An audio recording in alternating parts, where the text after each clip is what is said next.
Boa tarde, eu sou José de Arimateia Cunha Filho. Hoje estaremos falando sobre educação permanente no serviço de saúde. E eu gostaria muito de agradecer aqui, nesse momento, a toda a equipe técnica que está sempre dando todo o suporte, todo o apoio, a professora Aline, que veio nos prestigiar, o professor Alexandre Taleb, a Karen e a toda a equipe do Serof. Então vamos começar. A educação continuada. O homem ele vive em uma sociedade moderna que apresenta um desenvolvimento contínuo, né? A globalização está sempre em constantes transformações, acentuado, que provoca reflexos na área da saúde, o que tem contribuído para o surgimento de novas tecnologias, conceitos e práticas. A gente precisa constantemente estar aceitando, estar participando dessas novas mudanças, de preferência fazer parte dessa construção dessa nova globalização. Nós estaremos falando daqui para frente sobre a equipe multidisciplinar, não especificamente uma área ou outra, mas a equipe multidisciplinar, com enfoque de algumas áreas específicas por conta de alguns materiais que é pertinente ao conteúdo que vai ser apresentado. Educação em serviço também estaremos falando de sua formação, tá? A legislação, o decreto 94.406 de 87, ele regulamenta a lei 7.498 de 86, que dispõe sobre o exercício da enfermagem. É importante você conhecer a legislação, a regulamentação de cada profissão. O artigo 8 incumbe ao enfermeiro participação nos programas de treinamento e aprimoramento do pessoal. Então, isso é uma regulamentação, é uma determinação da vigilância da Anvisa. Não é porque é necessário, não é porque é melhor, não é porque isso faz parte de indicadores de qualidade, é porque realmente é regulamentado e a gente precisa seguir essa regulamentação. E o serviço que tem educação permanente ou núcleo de educação permanente, com certeza é um serviço diferenciado. É um serviço que tem menos custo, é um serviço que tem uma padronização de condutas, é um serviço que tem uma qualidade de assistência muito superior a uma unidade que não tenha a educação permanente. A resolução número 311 de 2007 do Conselho Federal de Enfermagem, que aprova o Código de Ética dos profissionais de enfermagem e também das outras categorias, também os códigos de ética de cada categoria profissional, especificamente na enfermagem, o artigo 69, responsabilidade do enfermeiro estimular, promover e criar condições para o aperfeiçoamento técnico, científico e cultural dos profissionais de enfermagem sob sua orientação e supervisão. Então, a gente realmente vamos ser cobrado, a gente tem uma regulamentação, precisamos colocar isso em prática. Para isso, temos que ter um planejamento, temos que ter um núcleo de educação permanente ou até mesmo um departamento na qual você possa fazer parte, e a partir de uma estratégia, a partir de algumas necessidades, de prioridades, a gente vai ter um calendário de atividades programadas, agendadas semanalmente, mensalmente, trimestralmente, com avaliações antes, durante e após cada atividade. O desenvolvimento da enfermagem, o objetivo maior é manter a equipe de enfermagem atualizada segundo padrões de boas práticas, né? Preconizado pelos hospitais, garantindo qualidade e segurança nos processos, procedimentos e registros.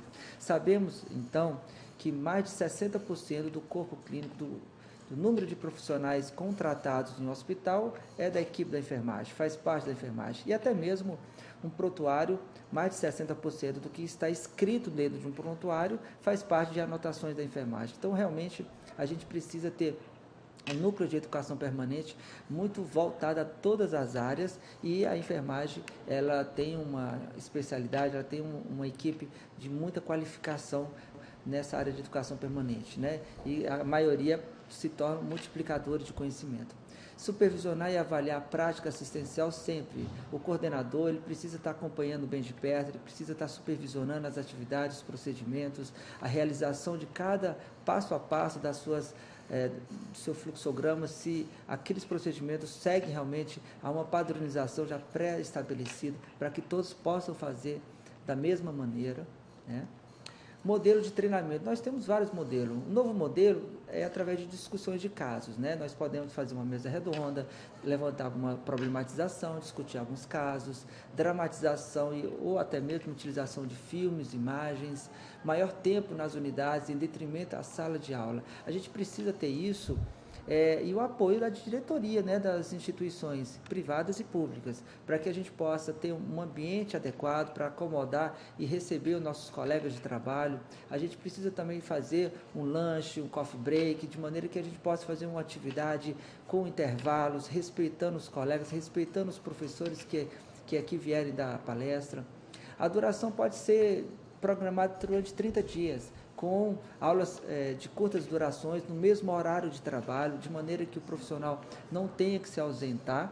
A gente pode utilizar os horários de trabalho ou até mesmo utilizar os mesmos temas em dias alternados, plantão A, B, C, para que todos possam participar das atividades, né? No módulo 1, você pode utilizar uma autoavaliação, avaliação zero, programa de aulas teóricas, práticas, com metodologia de dramatização, estudo de casos, aulas clássicas e discussões. Ao final do programa vai ser feito o teste, né, dos procedimentos que foram realizados.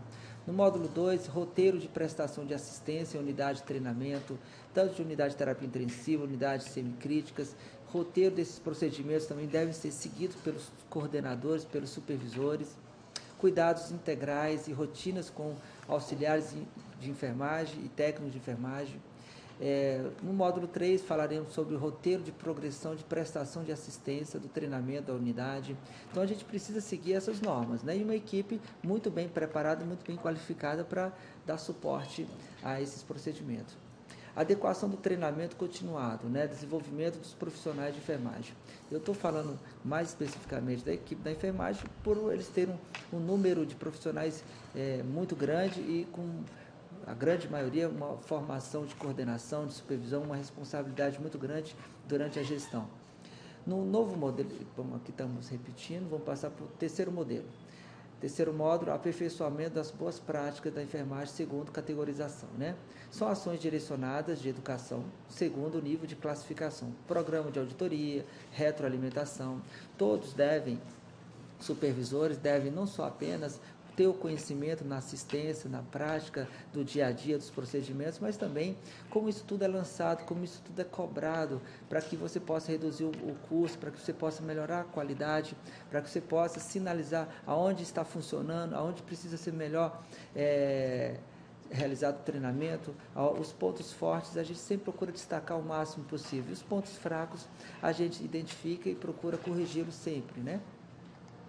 Aqui é um modelo só de atividades que são realizadas durante os meses, né? Há equipes que são prestadas, os temas que são discutidos em equipe, para que esses temas possam preencher uma necessidade de prioridade no momento. Nós temos aqui sinais vitais, peso, checagem de medicamento, etiquetas de hemocomponentes, angina, IAM, pneumonia, distúrbios neurológicos, preparo de medicações e preparador, plano de cuidados de enfermagem. Quer dizer, os títulos são discutidos em equipes e a equipe ela coloca como prioridade de acordo com as suas unidades.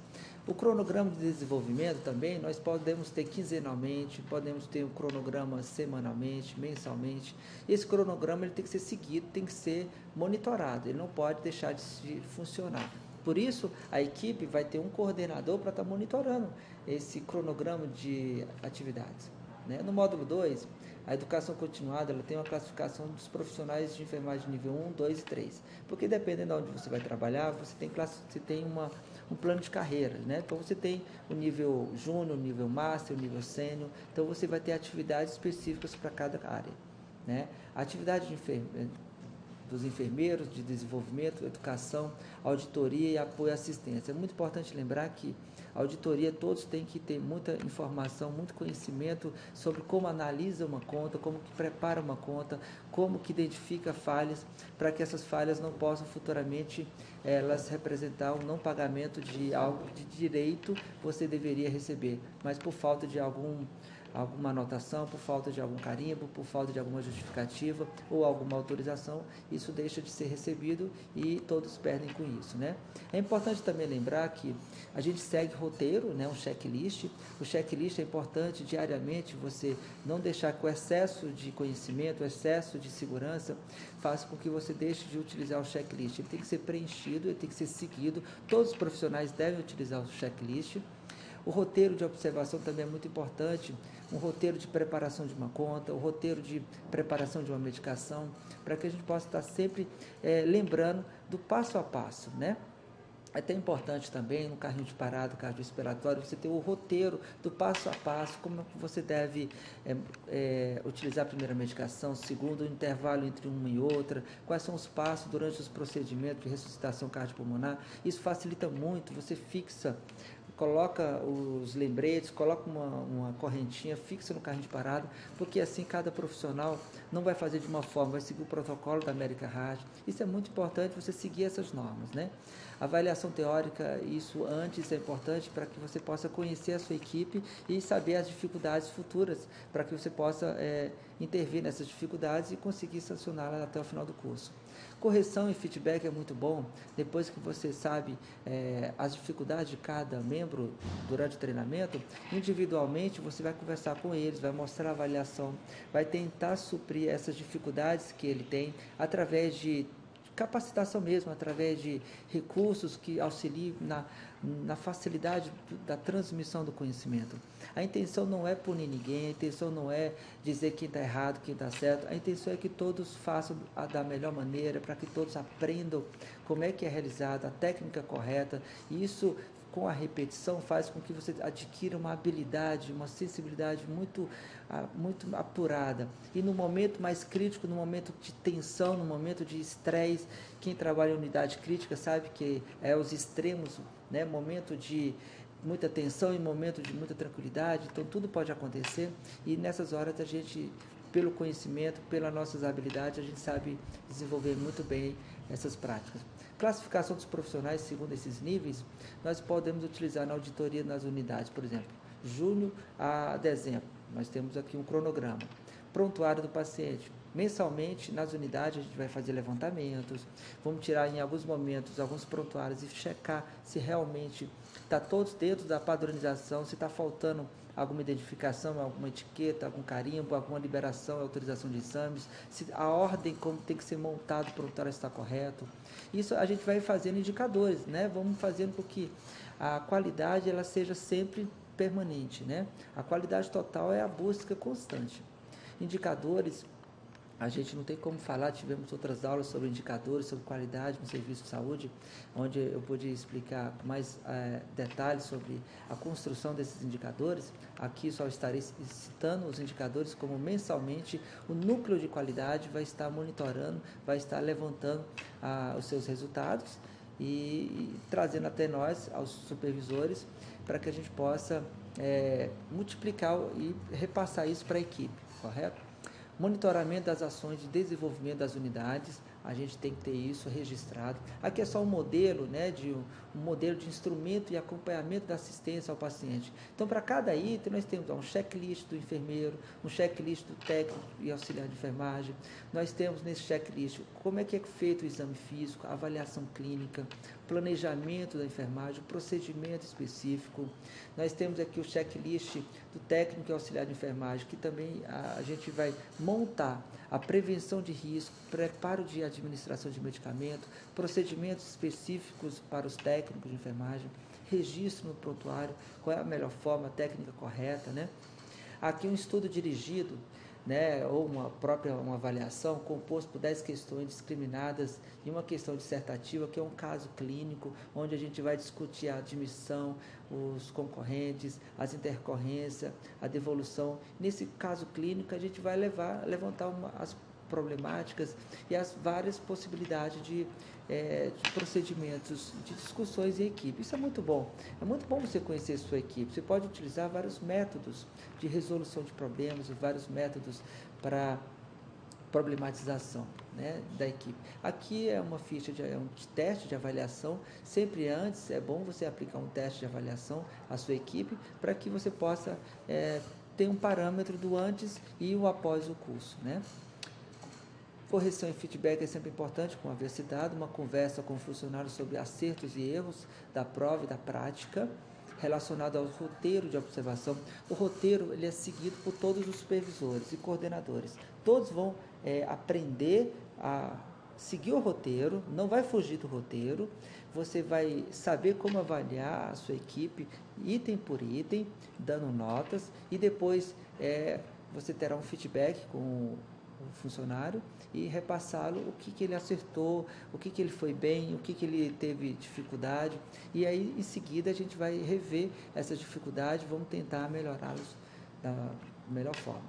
A observação no acompanhamento de cada procedimento, o feedback é imediato, apontando os erros e acertos, esclarecendo dúvidas relacionadas a cada procedimento. Avaliação escrita, disponibilizada provas e gabaritos ao término do módulo e aberta a sessão de discussão. Sempre é importante haver essa discussão, ter essa abertura para que a equipe possa questionar, possa tirar dúvidas, e a gente está aqui para isso, ser multiplicador. E é importante que toda a equipe supervisora, todos os coordenadores estejam muito bem preparados para sancionar essas dúvidas, para esclarecer da melhor maneira. A integração dos colaboradores do serviço de enfermagem, controle do fluxo dos ingressantes é muito importante. É importante quanto maior o número de profissionais que participem e que assim, abracem essa causa mesmo de educação permanente, porque é um dos setores que muito precisa ser valorizado, muito precisa ser investido, porque a gente trabalha com a prevenção, a gente consegue reduzir muito custo, a gente consegue reduzir muito tempo de internação, consegue reduzir muito o uso de medicação de alto custo, o paciente fica menos tempo internado, o paciente sai mais feliz, a família fica feliz, toda a equipe multidisciplinar fica feliz, porque o paciente melhora rápido, sai com uma qualidade melhor fisicamente, funcionalmente, sai em condições mais favoráveis para ter, fora extra-hospital, uma qualidade de vida melhor. A capacitação, a equipe, tutores, sempre é importante você valorizar os tutores, sempre dar incentivo e valorizar em forma de salário, valorizar em forma de bonificação. Se a gente puder atingir algumas metas, vamos comemorar, vamos fazer com que a equipe ela se sinta feliz em trabalhar, fazer o que gosta, com muito prazer, com muita satisfação. A atualização de procedimentos técnicos e práticos, sempre a gente vai estar atualizando. Isso pode ser semestralmente, pode ser anualmente, através de reuniões, através de discussões em equipe, a gente vai estar atualizando esses procedimentos, né? Desenvolvimento de manuais, isso é norma, isso é obrigatório, todas as unidades terem os manuais disponíveis e no próprio local do setor, não pode os manuais ficarem em outro departamento, ele tem que ficar em cada unidade. Na UTI tem que ter os manuais da UTI, não pode ficar lá no recurso humano, não pode ficar lá no almoxarifado, não. Cada unidade tem que ter os seus manuais de maneira que fica fácil acesso a toda a equipe. Na dúvida, ele tem um manual para poder esclarecer.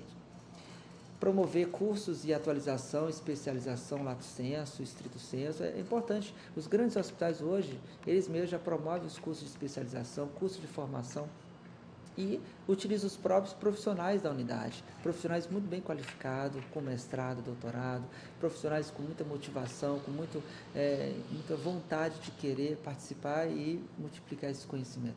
Então vamos valorizar a equipe que nós temos. Monitorar o desempenho individual, avaliação teórica e prática, não só dos membros, os funcionários, mas também a avaliação teórica e prática dos supervisores e coordenadores. Todos os monitores também são avaliados, tá? Para eles continuarem na monitorização, no monitor, eles são avaliados também. Treinamento admissional é importante, isso tem que ser como uma rotina, né? Programa de aulas teóricas, práticas, mais aulas com profissionais em serviço especializado. Por exemplo, você vai contratar uma equipe para trabalhar na nefrologia, tem que ter aulas específicas na nefrologia, tem que ter um acompanhamento bem de perto dos supervisores, coordenadores, porque é uma unidade bem específica, especializada. É uma equipe agora que vai atuar na unidade de terapia intensiva, também tem que acompanhar, não pode contratar um funcionário e já colocar de uma vez. Ele tem que acompanhar a rotina, o passo a passo, como é realizado as atividades, né? Conhecer a equipe, conhecer como é que lá já é desenvolvido. Isso leva alguns dias, né? Para ele se adaptar. Unidade de referência para treinamento, isso é muito bom. Seria interessante o próprio hospital, o próprio serviço já ter uma unidade de referência de treinamento ou um núcleo de educação permanente. Categorização que indica seu progresso frente à complexidade e número de pacientes, sob seu cuidado e guiado, acompanhado através de documentos, né? Bem, formação nós temos inicial, que é a nossa graduação, é o curso técnico de enfermagem, é o curso técnico de segurança do trabalho, nós temos a nossa formação inicial e independente se ela teve falhas ou não, a gente sabe que a gente vai aprender muito depois que se forma, né? E para isso a gente tem que continuar estudando, fazendo curso de formação, fazendo especialização, fazendo mestrado, doutorado, e o estudo, o conhecimento é agora para o resto da vida, né? Ele é continuado, não pode ser diferente. Na formação inicial, nós temos pesquisas que apontam um descompasso preocupante entre o que os cursos de graduação e pós-graduação oferecem aos futuros profissionais e a realidade encontrada por eles nos estabelecimentos de saúde. Isso é um fato. Nem tudo que você vê na faculdade, na prática, no dia a dia, realmente isso é muito parecido. Claro que a prática ela acaba necessitando de um conhecimento teórico muito bem feito e a prática ela vai ser aplicada da melhor maneira. Mas o bom é unir os dois, né? A teoria com a prática. Então não adianta a gente ficar reclamando porque não teve, não fez, a gente agora tem a oportunidade de poder fazer o nosso melhor. Estar dentro de um núcleo de educação permanente, fazer parte, isso é muito gratificante, isso é importante para o seu currículo, é importante para o seu crescimento profissional. E particularmente eu posso falar para vocês, o que me deu muito crescimento profissional foi participar junto de bons profissionais, de equipes maravilhosas, onde eu posso também estar entre os melhores. E quem não quer estar entre os melhores, né? Você pode também estar entre os melhores. Então faça parte dessa equipe de educação permanente e procura valorizar e procura crescer o máximo que puder. Formação inicial, você tem pouco valor à prática, né? Às vezes a sua experiência prática não é tanto, mas infelizmente a gente vai adquirindo muito conhecimento, muita prática, vamos simulando o máximo de realidade possível. Segmentos desvalorizados, às vezes acontece, não tem investimento, falta equipamento, falta material, falta pessoal, mas vamos tentar mudar essa imagem, vamos tentar valorizar os profissionais do hospital que a gente trabalha, vamos convidar alguns profissionais de fora, mesmo que seja sem curso inicialmente, mas depois, à medida que isso vai realmente melhorando, isso vai trazendo novos profissionais, a diretoria vai entendendo que isso é fundamental para a qualidade do próprio serviço e investimento, a gente vai arrumando verbas, vamos encontrar alguma solução para a gente poder diminuir essas dificuldades, tá? Por isso que a gente precisa de muito apoio, não só de todos os funcionários, dos coordenadores, mas principalmente das diretorias e dos presidentes da instituição. O currículo sem foco, fragmentado, a gente precisa, hoje isso não é nem tanto, hoje nós temos bons currículos, bons profissionais que têm especialidades em cada área. Então hoje fica mais fácil você ter um especialista em nefro, um especialista em UTI, um especialista em neuro, um especialista em urgência e emergência. Então hoje nós temos excelentes profissionais que trabalham conosco, né? Estágio pro forma, longe da realidade, seleção ineficiente, isso pode acontecer, mas de qualquer forma, isso é uma formação inicial. Mas a gente tem um futuro brilhante e algo a conquistar ainda. A boa graduação, segundo o especialista, valoriza a didática específica, promove estágio supervisionado. Claro, é isso que a gente quer. Mas se na falta ou não foi o quanto você esperava, no dia a dia, na prática, extra faculdade, a gente vai conseguir suprir isso. Ensinar a planejar, avaliar e registrar. Eu sempre digo muito que é importante você aprender fazendo junto, né? Contemplar o segmento de ensino. Formação continuada ainda tem a função de proporcionar ao profissional a sua atualização com as mais recentes pesquisas. Por isso que você tem que estar ligado aos bancos de dados, Lilacs, Birene, site de pesquisa, sites avançados. A instituição tem que ter acesso a esses sites de pesquisas, onde você possa fazer pesquisas avançadas rapidamente, né? Isso tudo adianta e traz mais rápido o conhecimento, né? Chega mais rápido as novidades para você. Isso, esse conhecimento técnico-científico, né, baseado em evidência, tudo hoje a gente tem que focar o conhecimento que é baseado em evidência, né? Em todas as áreas. Formação continuada. Curso de curta duração pode ser através de palestras, seminários, né? Através de vídeos, problematização. O trabalho ele é contínuo, sempre. O que contam são os programas de longa duração e principalmente a formação do estabelecimento de trabalho, feito com a supervisão de um coordenador. Então você pode ter atividade de curta duração e atividade de longa duração, mas que isso vai depender da estrutura do departamento na qual você trabalha e faça parte.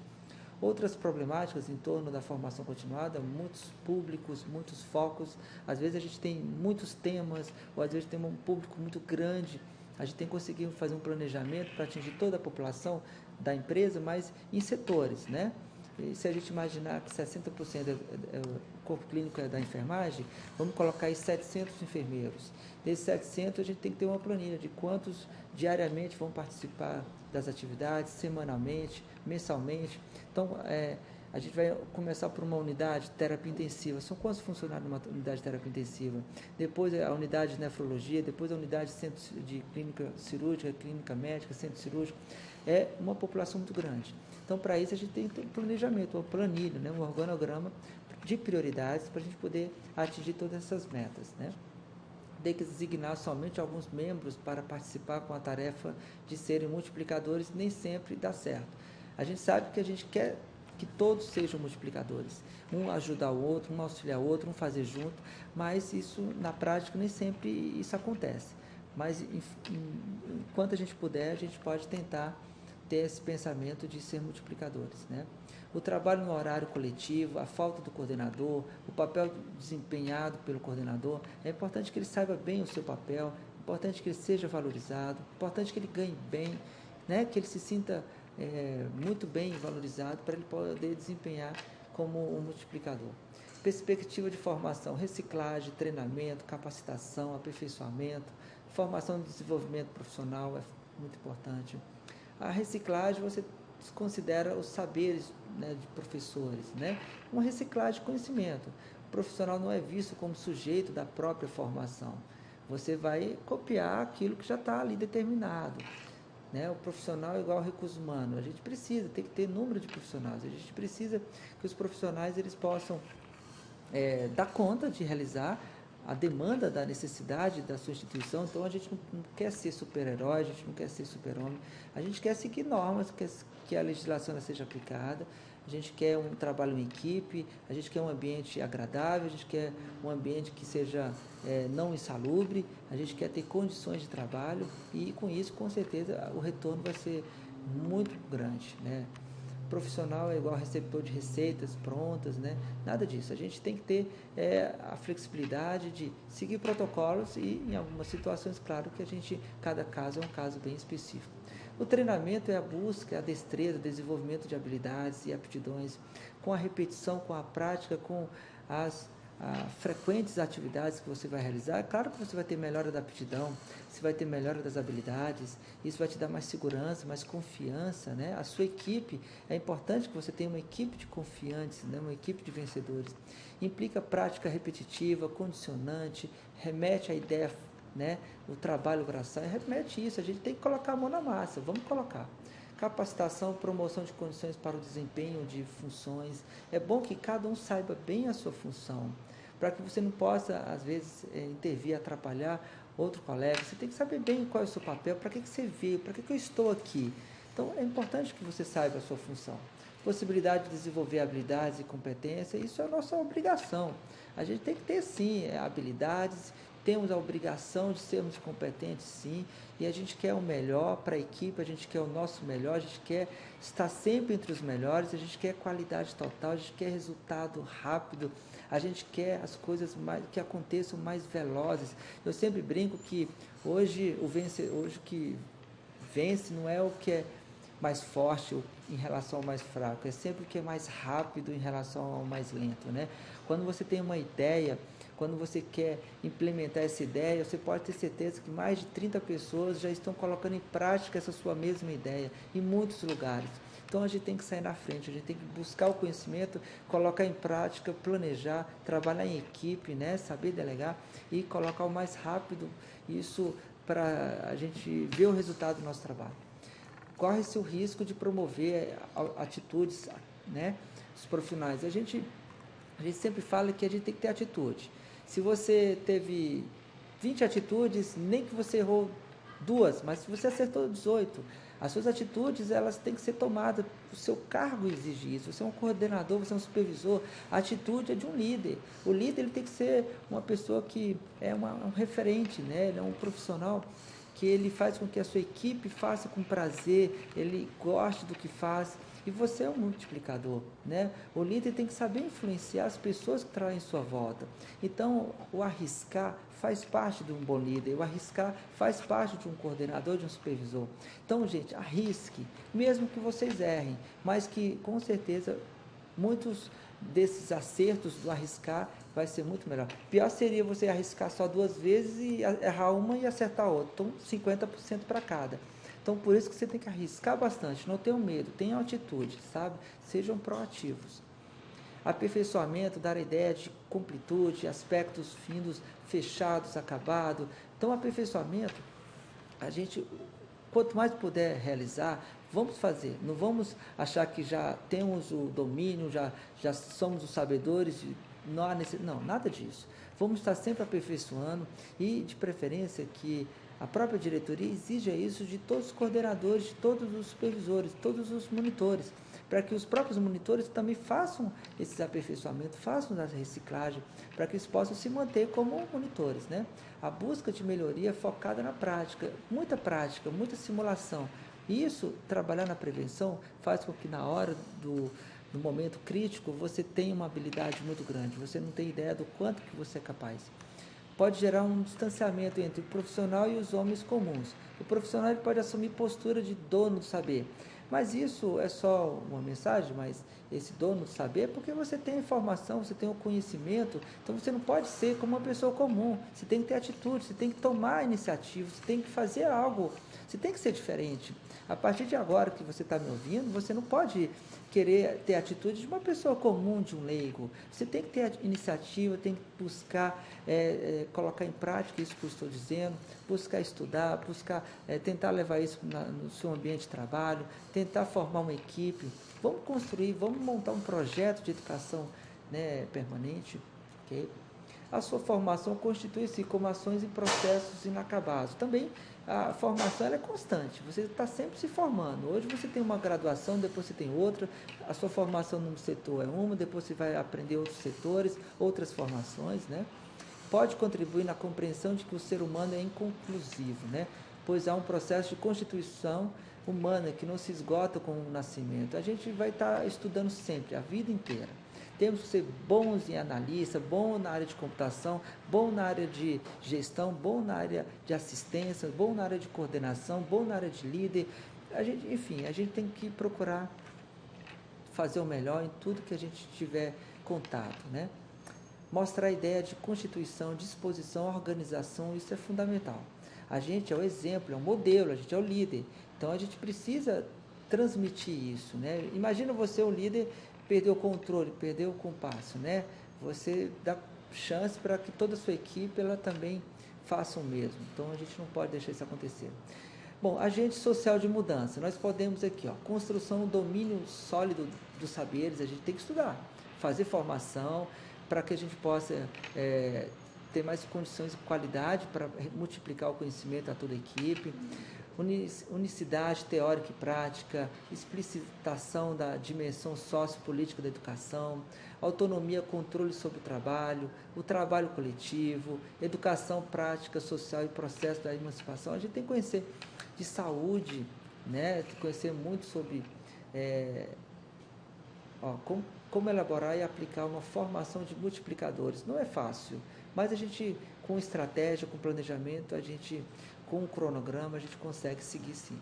Tá? Quem faz parte de estratégia, de programa de educação permanente, sabe o quanto é prazeroso. E eu falo por mim, o quanto isso me traz muito prazer de passar esse conhecimento para os nossos colegas de trabalho.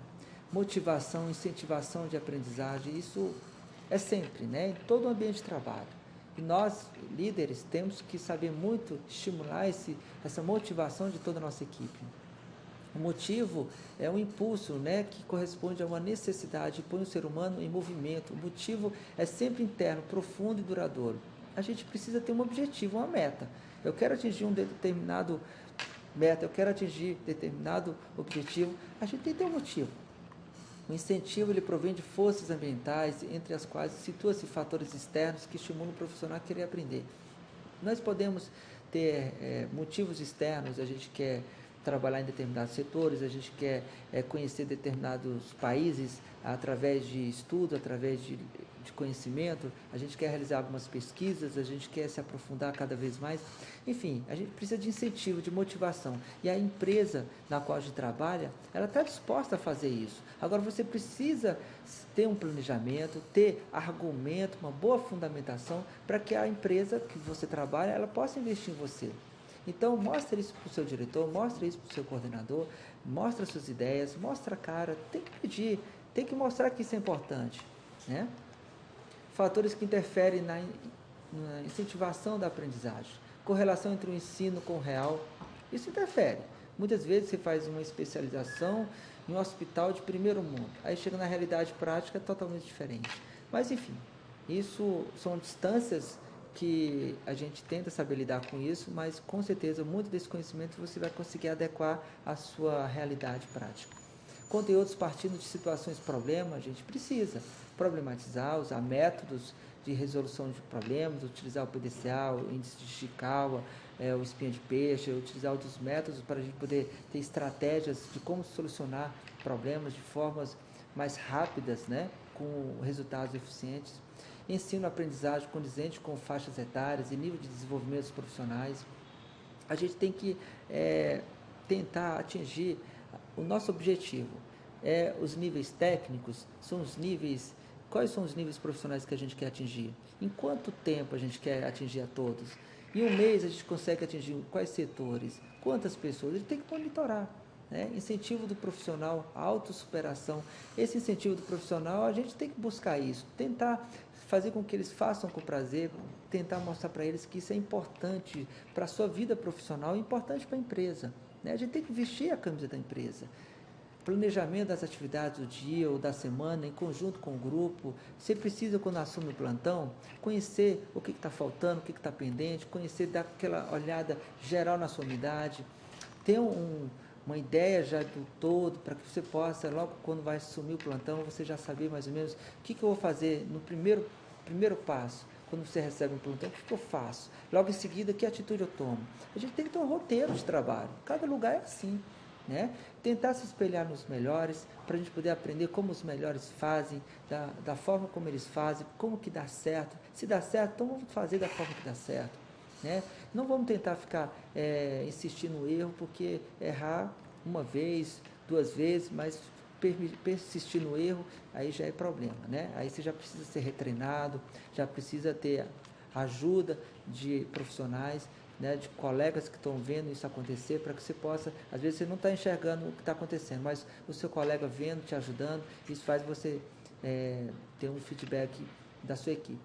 Informe aos profissionais dos resultados obtidos, claro, atingimos metas, resolvemos o que estava pendente, passe isso para a sua equipe, mostre para a sua equipe que eles fizeram parte daquela construção de determinados tipos de atividades e que eles fizeram parte do sucesso. Quando tem uma parada cardiorrespiratória, o sucesso é de todos, todos fizeram parte, toda a equipe. Se também teve falha, a falha também a gente pode discutir para que não aconteça novamente. Vamos valorizar, vamos motivar a nossa equipe, vamos trabalhar com incentivo, né? Planejamento, previsão das ações e procedimentos que serão realizados e a organização das atividades. Sem planejamento não tem qualidade, não tem organograma, não tem como você aplicar sem um planejamento. Planejamento é sinônimo de atitude. Você tem que ter atitude, mas você tem que ter atitude organizada. Né? Não é trabalhar no impulso, fazer, eu tenho experiência, vou lá e faço. Não, tem que seguir um padrão, tem que seguir um planejamento, para que você tenha o resultado esperado. Planejar é analisar o perfil epidemiológico dos clientes, é refletir sobre os recursos disponíveis, é definir os objetivos educacionais adequados, é selecionar a estrutura e o conteúdo a ser assimilado, prever e organizar procedimentos, prever os procedimentos de avaliação condizente. Então, vamos nos planejar. Né? Eu gosto sempre de falar que a equipe da enfermagem são especialistas em planejamento, porque trabalham sempre com planejamento, sempre com roteiro, sempre com checklist, sempre com um POP, né? Um plano de operação padrão, muitos procedimentos diversos que tem que ter o passo a passo a ser seguido. Né? Procedimento de ensino-aprendizado. Aula expositiva, você pode utilizar esses recursos. Apresentação oral de um tema, podendo ser exposição dogmática, exposição aberta ou dialogada, tá? Procedimento de ensino-aprendizado ainda, estudo dirigido, fazer o aluno estudar um assunto a partir de um roteiro elaborado pelo professor. Você pode utilizar um brainstorming, né, tempestade de ideias, levantar várias possibilidades de um caso. E aí, quando essa tempestade de ideias é comum aos demais, a gente tira algumas prioridades dessas ideias e vão trabalhar elas em equipe, né? Você pode delegar a sua equipe. Às vezes, um dos membros da equipe tem uma habilidade muito grande de traduzir textos em inglês, tem muita habilidade de conhecimento de idiomas, enquanto que o outro colega tem muita habilidade de computação, de informática, enquanto o outro tem muita habilidade de Excel, planilhas, e aí você sabe com que cada um sabe o que ele tem de bom a oferecer, e aí você consegue construir diversas estratégias e ferramentas rápidas de resolução. Então vamos trabalhar em equipe sempre, tá? Vamos conhecer a nossa equipe, ok? Manipular materiais e construir objetos e chegar a certas conclusões. Isso é muito bom você fazer em equipe, trabalhar em equipe e passar essas informações à sua equipe. Observar os objetos, fatos ou fenômenos, a fazer anotações. É importante que você tenha anotações, livros de registros, porque lá na frente, se alguma coisa for cobrado, você tem os livros de registro que mostram o que aconteceu, por que aconteceu, os resultados que foram obtidos e o que foi realizado de conduta, né? Realizar experiências e fazer relatórios, isso é muito bom. Isso tem tudo a ver com a educação permanente, né? A gente tem que aprender a fazer relatório, aprender a fazer registros e como fazer isso de uma forma muito profissional, muito ética. Ainda nos procedimentos, trabalho em grupo, conjunto de 2 ou mais pessoas em situações de integração. Os objetivos são facilitar a construção do conhecimento. Não adianta só uma pessoa abraçar o mundo, ela tem que ser multiplicadora, ela tem que saber trabalhar em equipe, senão ela não está no mercado de trabalho. Hoje o mercado de trabalho exige muito essas habilidades, de você saber trabalhar em equipe, de você saber trabalhar com conflitos, saber trabalhar com desafios, né? E permitir a troca de ideias e opiniões, saber ouvir um não, saber como você expor uma situação, como você saber resolver uma situação que às vezes envolve a empresa, envolve recursos humanos, envolve pessoal, gestão de pessoas, possibilitar a prática da cooperação para conseguir um fim comum, isso é muito bom. Quando você atinge essas habilidades, você vai ver que você é uma pessoa diferenciada na sua empresa, você é uma pessoa muito valorizada, você é uma pessoa muito querida. Então vamos tentar chegar nessa condição, né?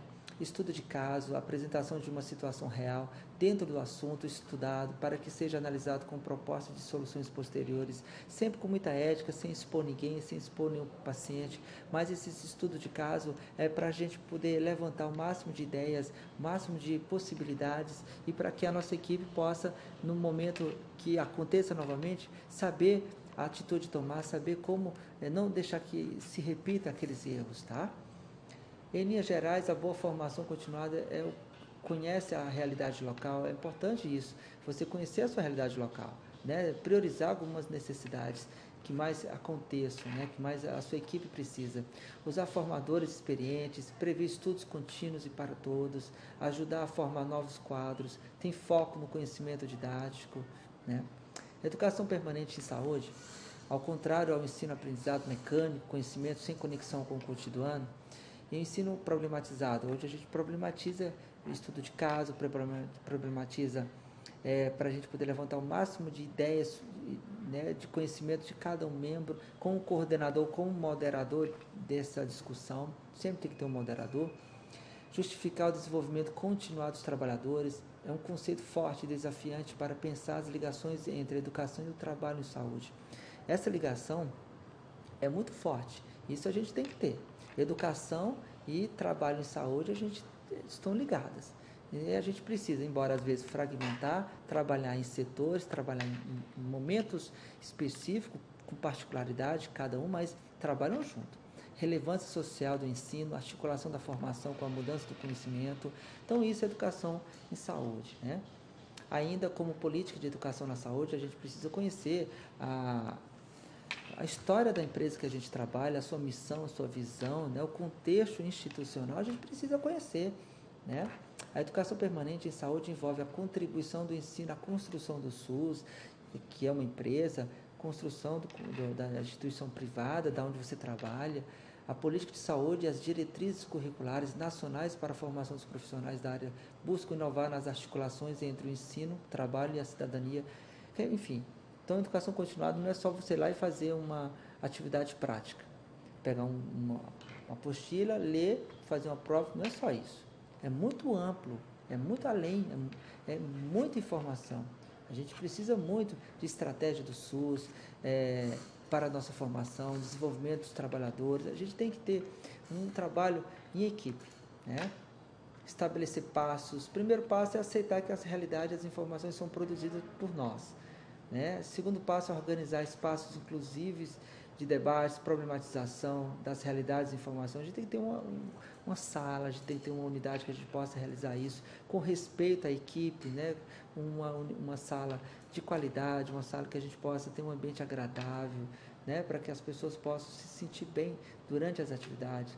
Terceiro passo é organizar redes de intercâmbio para que informações nos cheguem e sejam transferidas, ou seja, estabelecer interface, interseção e democracia. Isso que a gente está fazendo agora, levando esse conhecimento para mais de 180 municípios, isso é muito bom. Isso é uma forma de comunicação muito rápida, né? Vamos tentar ser multiplicador, vamos levar isso mais adiante. Quarto passo, produzir as informações de valor, local, no valor inventivo, que não se furte às exigências do trabalho. Então, foca no trabalho, foca nas nossas prioridades, né? Educação ainda profissional em vigilância em saúde. Ao colocar o trabalho da saúde sobre as lentes da educação permanente em saúde, a informação científica e tecnológica, a informação administrativa setorial, a informação social, cultural, entre outras coisas, podem contribuir para pôr em evidência os encontros que ocorrem entre o ensino, o trabalho, gestão e controle social em saúde. Então, é isso que a gente quer. Eu não vou aqui citar UTI, citar unidade de urgência e emergência, a gente poderia fazer uma simulação de estratégias de cada unidade de educação continuidade, mas eu vou parar por aqui. Eu acho que a gente vai ter outros encontros e nesses outros encontros a gente pode esclarecer outras dúvidas. Depois entre em contato, qualquer dúvida podem falar comigo. Só por definição aqui da UTI, são unidades hospitalares destinadas à internação de pacientes graves que requerem atenção profissional especializada de forma contínua, equipamentos específicos e tecnologias, monitorização e terapia, conforme o Ministério da Saúde. Eu coloquei UTI porque a gente tenta se preparar para as situações mais críticas, porque as situações mais comuns, corriqueiras, mais básicas, a gente consegue conduzir muito bem. Mas sempre lembrando, a gente tem que ter o conhecimento do básico ao avançado, sempre buscando essa linha de pensamento. Eu queria mandar um abraço a todos vocês e a gente se encontra no próximo módulo e até o próximo. Um grande abraço.